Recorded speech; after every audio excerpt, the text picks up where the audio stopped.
La sanità mentale dei veneti, anche dei più giovani, dopo il Covid, insomma un'attenzione particolare, un appello direttamente ai ragazzi. Guardi, parliamo di sportello inoltre, no? 800 33 43 43, questo è il numero verde, si può chiamare, c'è l'anonimato. Abbiamo avuto 15.000 utenze, 1.066 persone prese in carico, esiste dal 2012. Per dire cosa? Per dire che se un giovane si sente in difficoltà, ma anche un adulto, e il tema della salute mentale, la depressione, istinti suicidari o altro, faccia questo numero, lì avrà la riservatezza, avrà dei professionisti e poi, diciamo, come si può Il dire? presidente della Regione Veneto, Luca Zaia, ha presentato il servizio Inoltre, un punto di ascolto gratuito per supportare le persone che stanno attraversando crisi profonde, attivo 24 ore su 24. Questo servizio è stato avviato nel 2012 per prevenire i suicidi tra gli imprenditori durante una grave crisi economica, ma nel tempo si è esteso per affrontare le esigenze di diverse fasce della popolazione, comprese le famiglie colpite dal fallimento di alcune banche venete nel 2016 e i cittadini angosciati dalla pandemia da Covid-19.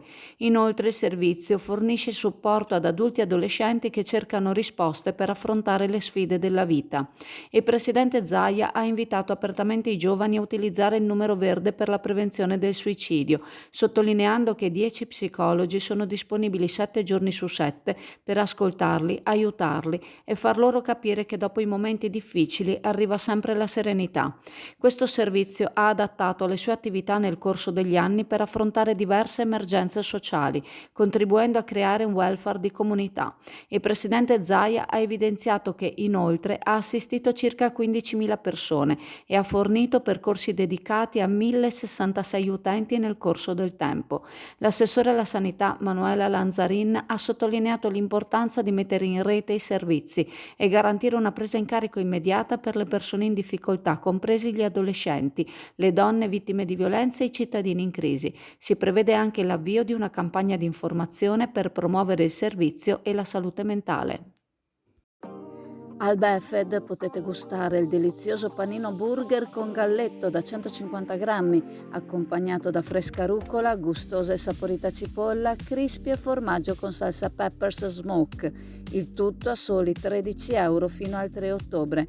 Befed ti aspetta con prodotti di alta qualità e con altre fantastiche promozioni. Befed, al parco commerciale Clodì sulla strada statale Romea, località Brondolo di Chioggia.